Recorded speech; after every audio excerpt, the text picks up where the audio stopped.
करेंगे। अभी तक हमारा जो कार्य जो चल रहा है उसमें बहुत ही अच्छे तरीके से चल रहा है और हमने हमारी सड़क ऐप का भी पोर्टल बनाने का काम किया है। जिस तरीके से आपको पता ही है, अब तक हमारे पास जो शिकायतें जो हमारे जो उस पोर्टल पे आई वो 11,406 शिकायतें अलग अलग जगहों से आई, जिसमें से 5,575 का निपटारा कर दिया गया और 177 ऐसी शिकायतें थी जो दूसरे डिपार्टमेंट के आगे, इसलिए उनको भेज दिया गया है। और जो प्रक्रिया के अधीन है, जो यानी कि जो 10 दिन के अंदर अंदर जो होती है, जो लगातार उस पर कार्य हमारे डिपार्टमेंट जो करता है, वो 5,540 है और इसमें से 2,540 दूसरे डिपार्टमेंट्स की है जो उनको भेज दी गई है। इसलिए 3,000 से भी कम शिकायतें अभी जो है वो है, जिसमें से कुछ एक लगभग 300 के करीब हमारी ओवरड्यू हो गई थी, यानी टाइम से जो टप गया था। हमने उन अधिकारियों को भी कहा है और उनको कहा है कि अगर कोई भी अधिकारी अगर उसमें कोताही बरतेगा तो उसको चार्जशीट किया जाएगा। इसलिए समय के ऊपर उस जो भी शिकायतें हमारी सड़क ऐप पे आती है उसको समयबद्ध तरीके से उसको कंप्लीट जो है वो करवाया जाए। और इसी तरीके से हमारे जो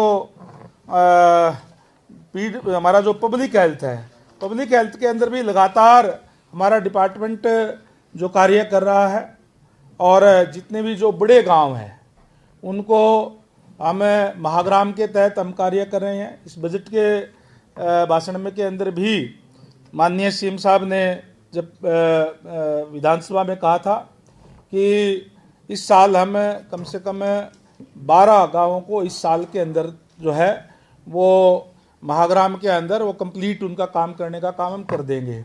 मैं आपको बताना चाहूँगा कि 3 गांवों का तो कंप्लीट हो गया है और कुछ इसी महीने के अंदर जो है वो पूरा हो जाएगा। और जो फाइनेंशियल ईयर की बात थी उसमें हमारा वो टारगेट हम पूरा कर लेंगे।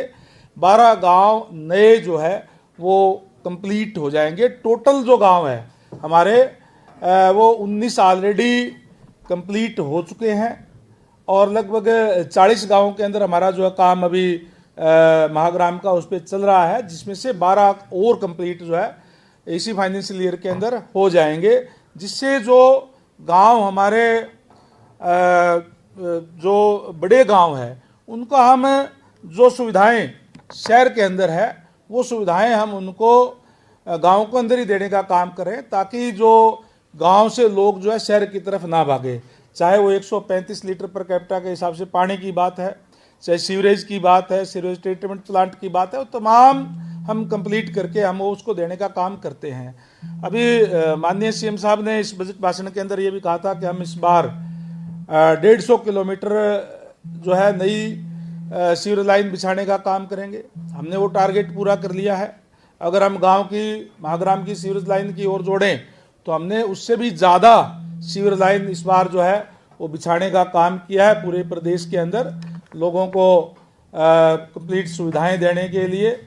और इसी तरीके से हम क्योंकि बहुत से गांव ऐसे हैं जहां वाटर वर्क्स बना होता है वह वाटर लेवल ऊपर आ गया है और ऐसे लगभग 65 गांव हमने चिन्हित किए हैं कि जिसके अंदर जो वाटर वर्क्स है वो पानी वाटर लेवल ऊपर आ गया और उसका कंप्लीट जो उसमें चोवा वाला पानी उसमें मिल जाता है।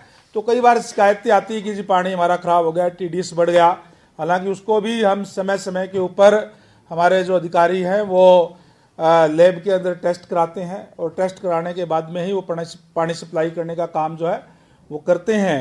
तो वहाँ का भी हम अभी माननीय सीएम साहब ने हमें आदेश दिया है कि वो एक मुश्त आप लेकर के आएँ, ताकि उन वाटर वर्क्स को भी हम आरसीसी का बनाने का काम करेंगे ताकि नीचे का पानी ना मिले। क्योंकि पहले पानी वाटर लेवल नीचे था तो वो आरबीसी का बनाया गया था, वो अब क्योंकि नीचे से पानी जब आता है ऊपर तो उससे वो टूट करके पानी मिक्स हो जाता है, तो उससे दिक्कत परेशानी जो है वो आती है। और इसी तरीके से चाहे हमने पलवल है, नूह का एरिया है, वहाँ भी रेनी वेल से हम पानी सप्लाई करने का काम करते हैं। जहाँ जहाँ पानी की दिक्कत है हमने और भी कई टेंडर अभी बड़े स्तर के ऊपर लगाने का काम किया है, जिससे हम रेनी वेल से वहाँ उन गांवों के अंदर, क्योंकि वहाँ नीचे का पानी भी मीठा नहीं है और पानी की दिक्कत है, तो वहाँ रेन्यूअल से हम पानी देने का काम करेंगे।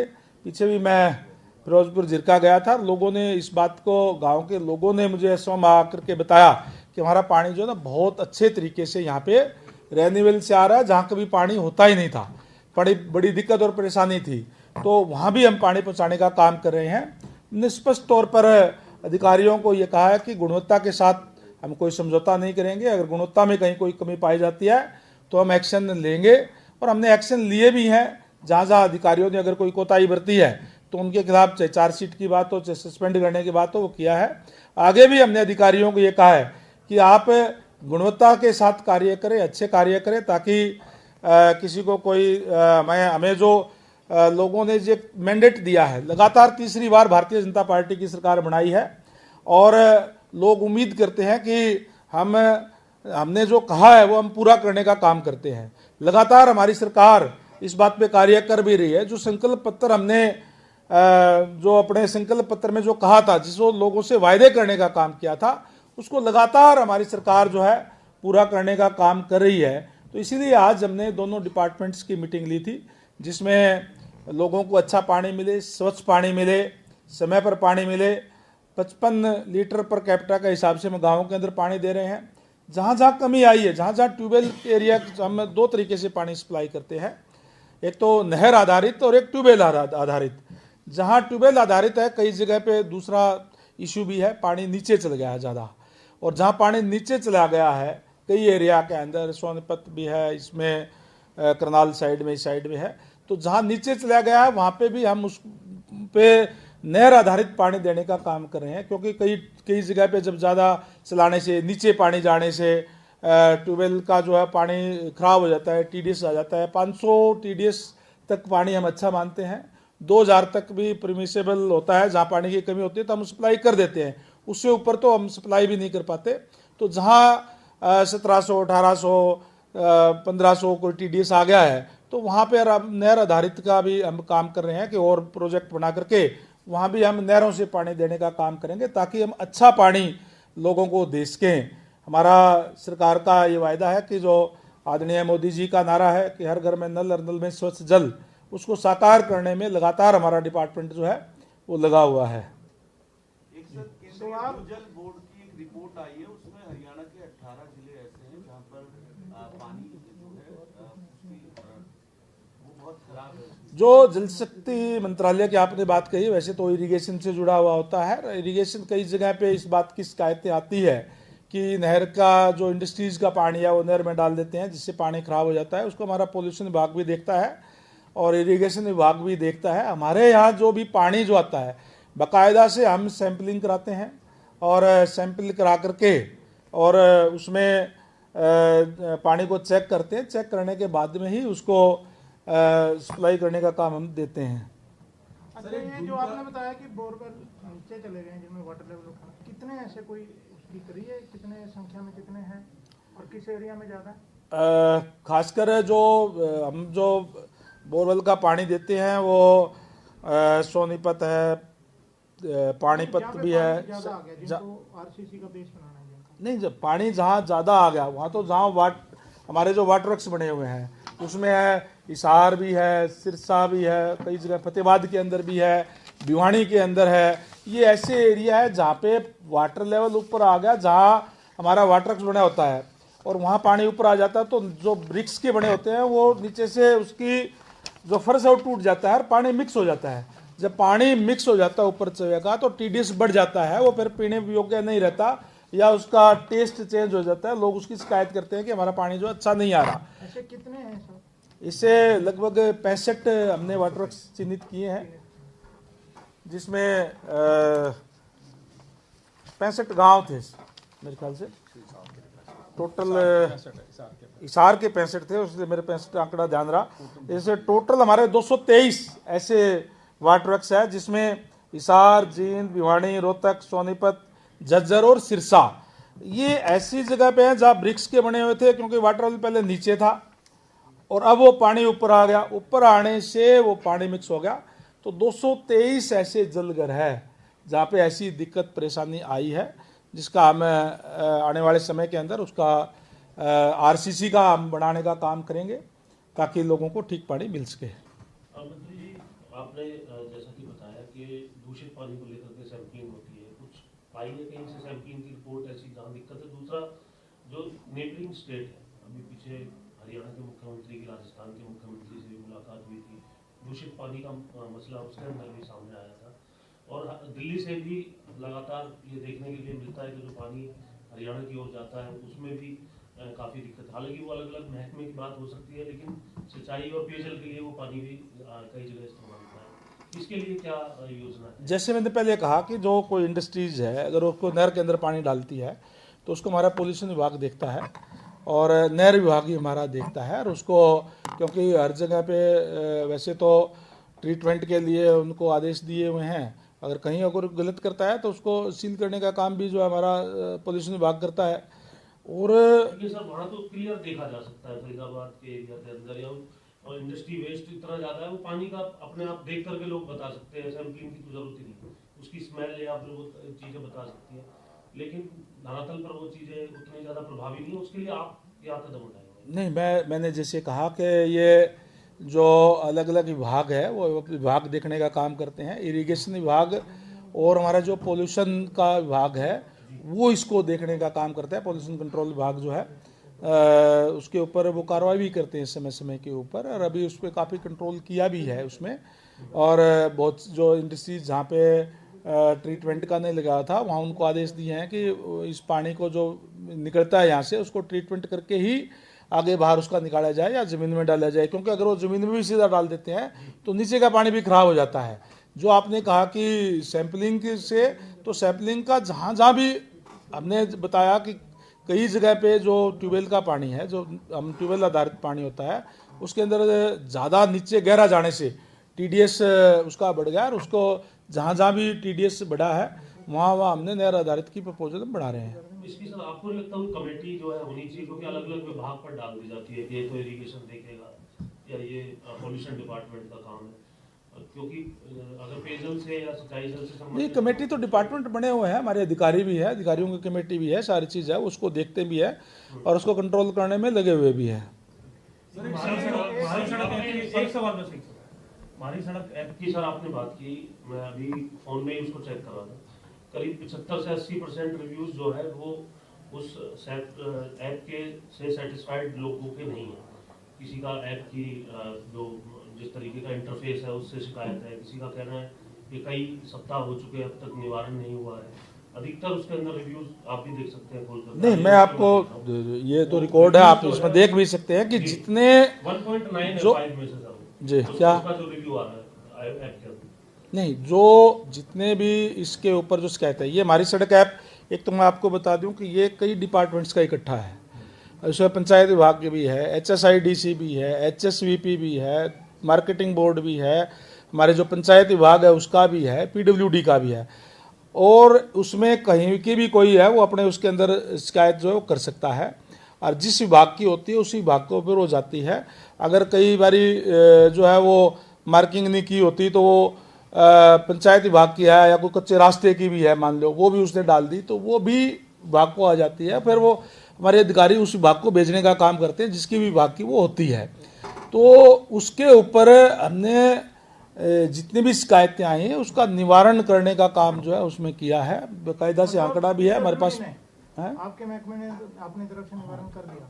बिल्कुल, हम समयबद्ध तरीके से अधिकारियों को कहा भी है कि समयबद्ध तरीके से उसका निवारण करने का काम करें। आपके महकमों का आपके गले पड़ रहा मतलब? नहीं, गले नहीं, किसी का नहीं पड़ रहा, गले क्यों पड़ रहा है? सड़क चौड़ीकरण की बात आपने की थी, कई जगह इस प्रकार की स्थिति देखने को मिलती है। सड़क चौड़ी तो होगी लेकिन उस सड़क के साइड में जो पेड़ थे वो पेड़ आज भी वही हैं, उसके पेड़ को अंदर ही ले लिया सड़क के, या फिर कई जगह इस प्रकार की स्थिति है कि साथ में जो बर्म बनता है, जो कच्चे जगह बनती है वो भी नहीं है, बिल्कुल सड़क बना दी और उसके साथ में खेत लगते हैं, खेतों के साथ साथ लोगों ने फेंसिंग कर रखी है, एक्सीडेंट के भी खतरे बढ़ रहे हैं। ये कई जगह पे जो आपने जो जिक्र किया है उसका, क्योंकि लोग कई बार एनक्रोचमेंट कर देते हैं उसकी, और इसीलिए वो उस तक आ जाती है।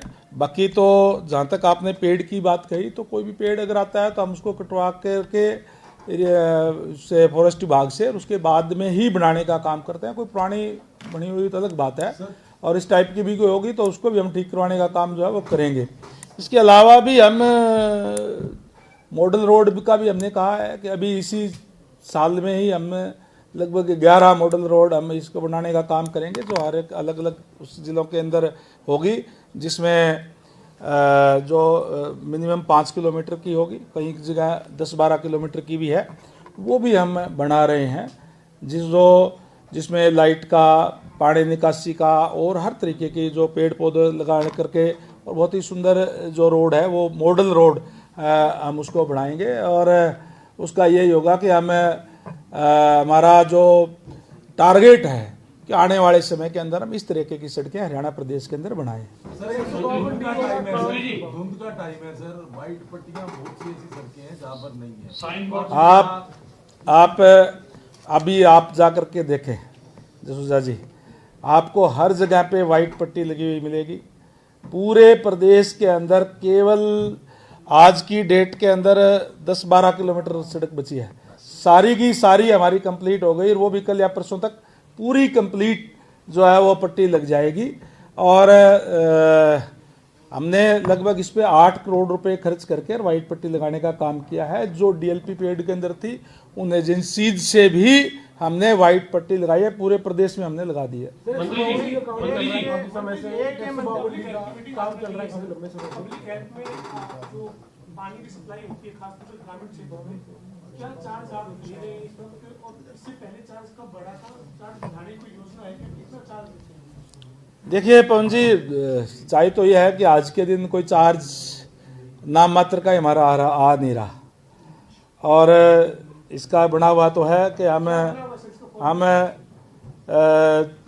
40 रुपये और 20 रुपये जो है वो एससी से और 40 रुपये जनरल से इसका मंथली चार्जेज है। लेकिन अभी तो कोई 4-5% ही मुश्किल से जो है वो वैसा भी जो मिल रहा है। हम इस पे विचार कर रहे हैं अभी कोई न कोई स्कीम बना करके, ताकि जो सुविधा लोग ले रहे हैं उसके चार्जेस उनको देने चाहिए, ताकि प्रॉपर उनको जो ठीक तरीके से मिले। अभी तो जो है वो ही नहीं मिल रहा, बढ़ाने की बात तो दूसरी। अनुशासन में लाना बस केवल इससे अलग एक क्वेश्चन है, इससे अलग एक क्वेश्चन है। दीपेंद्र हुड्डा ने प्रेस कॉन्फ्रेंस की और वो कह रहे हैं कि एचपीएससी में जो नौकरियां लग रही हैं वो बाहर के लोगों की लग रही है, यहाँ के लोगों की नहीं लग रही। एक बात। दूसरी बात कहा कि चेयरमैन ये कहते हैं वहाँ के जो एचपीएससी के जो बिहार के लगे हुए हैं, वो ये कहते हैं कि हरियाणा की यूनिवर्सिटी पढ़ाती नहीं है, इस वजह से ये हाल है और इस वजह से वो नौकरियां नहीं लग रही, वो स्टूडेंट्स को खाया हुआ। आप कैसे देखते हैं? देखिए, दीपेंद्र हुड्डा जी विपक्ष के हैं, कांग्रेस के हैं, माननीय सांसद है, और वो जो कांग्रेस के लोग आजकल कुछ भी कह सकते हैं। नहीं, लेकिन वो कि हरियाणा की यूनिवर्सिटी बच्चों को काबिल ही नहीं बनाती। मैं बता रहा हूँ, उनके टाइम पे जिस तरीके से एचपीएससी काम करती थी, आप लोगों को भी पता है, प्रदेश के लोगों को भी पता है किस तरीके से किन किन के रिश्तेदार नौकरी लगते थे। पहले लिस्टें आ जाती थी, लोगों को पता चल जाता था कि वो फलां का रिश्तेदार है, वो है, कोई पैसे दे करके इस तरीके से नौकरियां वहाँ मिलती थी। आज जब से भारतीय जनता पार्टी की सरकार बनी है, ट्रांसपेरेंसी के आधार पर हम नौकरियां देने का काम कर रहे हैं। जो बच्चा पढ़ता है वो नौकरी लगता है। आज हमारे बच्चे भी, चाहे वो साथ लगता पंजाब हो, राजस्थान हो, यूपी है, वहाँ भी फार्म भरते हैं और वहाँ लगते भी हैं। केवल ये हमारा देश तो एक ही है, कोई बाहर के बच्चों को यूँ तो है नहीं कोई किसी को कोई मनाही है कोई फार्म भरने के लिए, फार्म भरते हैं। ट्रांसपेरेंसी से आज नौकरी जो है वो दी जा रही है। और जो युवा उनके सरकार में मायूस हो गया था कि मैं पढ़ तो लूँगा लेकिन मेरे माँ बाप के पास पैसा नहीं है, मेरे माँ बाप के पास पॉलिटिकल सिफारिश नहीं है, कहीं रास्ते से भटक गया था, आज वो कोचिंग लेकर के पढ़ रहा है और मेरिट के आधार पर हरियाणा के अंदर नौकरियां दी जा रही है। सर 152 का काम काफी लंबे से चल रहा है। 152 का हाईवे का 152 का काम चल रहा है, 152 दिन मिल जाता है, काम कई जगह पर अधूरा पड़ा है। उसका कब तक टारगेट है इसका पूरा होने का?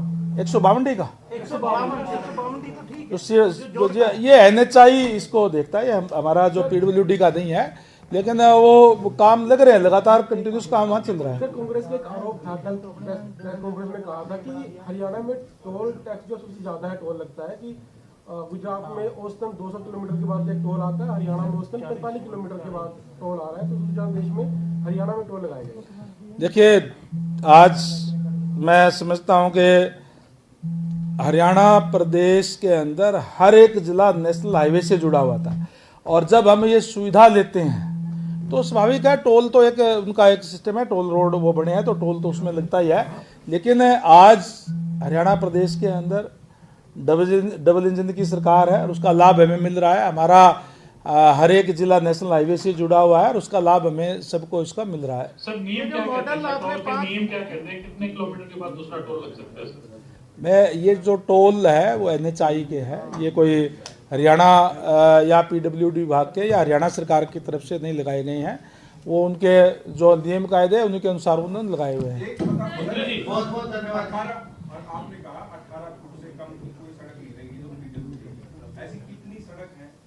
3500 किलोमीटर टोटल सड़कें थी, जिनको 1225 किलोमीटर हम अभी इसमें बना देंगे, अभी 31 मार्च तक की, और 2225 किलोमीटर हम अगले उसमें लेंगे। सर एक लास्ट आखिरी सवाल है, लास्ट ये ईयर जो तुम्हारा है और किसी का भी। अच्छा, एक बीबी जी राम जी जो नई विधेयक लेकर आई है सरकार, मनरेगा को कांग्रेस से आरोप लगा रही है कि खत्म किया जा रहा है और उन्हें इसके नाम बदलने से भी दिक्कत है, और पहले ये भी कहा जा रहा है कि पहले 10% जो है वो दिया जाता था, 60-40 का जो रेशो है वो कर दिया है।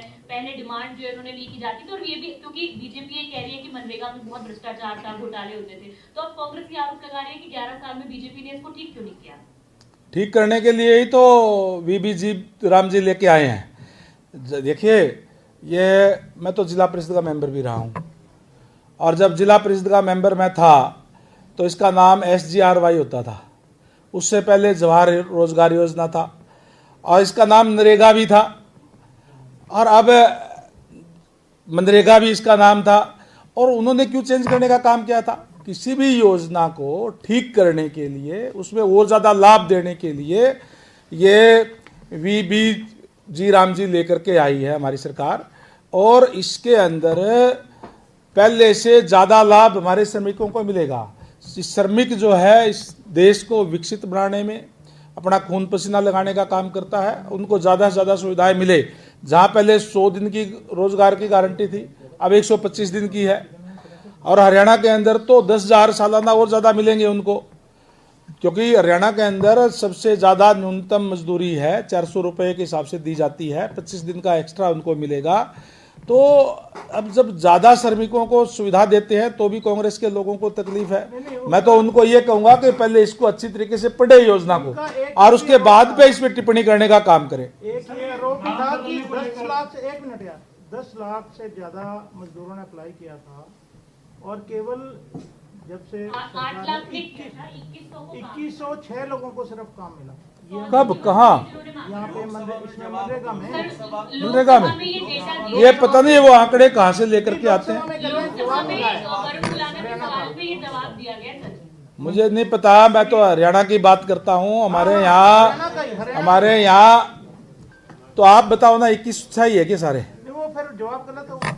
मुझे नहीं पता वहां का क्या दिया, मुझे पता ही नहीं उस जवाब का। मैं तो कह रहा हूं कि हरियाणा के अंदर 100 कहीं 150 कहीं किसी गांव में तो 200 250 एक गांव में पा जाएंगे आपको जो उससे जुड़े हुए हैं। निराधार है बिल्कुल, ये तो उनका काम ही निराधार करने की बात है। सर आज जो आपने बैठक की दोनों विभागों की, कोई एजेंसी कहीं पर किसी तरह कोई गड़बड़ी नहीं, सारी सही से काम कर रही है, जो कॉन्ट्रैक्टर काम कर रहे हैं। जहां भी किसी ने गलत किया है उसका हमने किया है। अभी महाग्राम का काम हमारा चल रहा था, हमने चेक भी करवाया है। गंगा गांव में कुछ गड़बड़ी पाई गई है, हमने अधिकारियों को भी चार्जशीट किया है, और डिटेल दे देंगे। डिटेल कल तक मैं चंडीगढ़ को लेकर जो है वो बड़ा सवाल, 2 SDO को सस्पेंड भी कर रहे हैं, एक JE को सस्पेंड कर रहे हैं, जो एक्शन है उसको चार्जशीट कर रहे हैं। जहां गड़बड़ी पाई है कतई उनमें जो है बर्दाश्त नहीं की जाएगी। हमारे डिपार्टमेंट में चाहे PWD है और चाहे पब्लिक हेल्थ है, हम ट्रांसपेरेंसी से, गुणवत्ता से कार्य करेंगे। सर चंडीगढ़ को लेकर तो फिर हम जमीन क्यों नहीं ले पा रहे हैं विधानसभा के लिए? है जी, चंडीगढ़ को लेकर बड़ा सवाल उन्होंने उठाया दीपेंद्र उठा ने कि अगर चंडीगढ़ पर हमारा हक है, चंडीगढ़ पर स्टेटस जो है वो सरकार क्लियर करे। अगर चंडीगढ़ हमारी राजधानी है तो हम जमीन विधानसभा के लिए क्यों नहीं ले पा रहे हैं? अब मैं तो कह रहा हूँ ना, तथ्यों रहित तो वो बात करते हैं, कोई भी तथ्य सहित बात नहीं करते। अब चंडीगढ़ तो हमारी है ही, उसमें क्या है, उसमें इसलिए किसे कह दिया। थैंक यू, दे देंगे।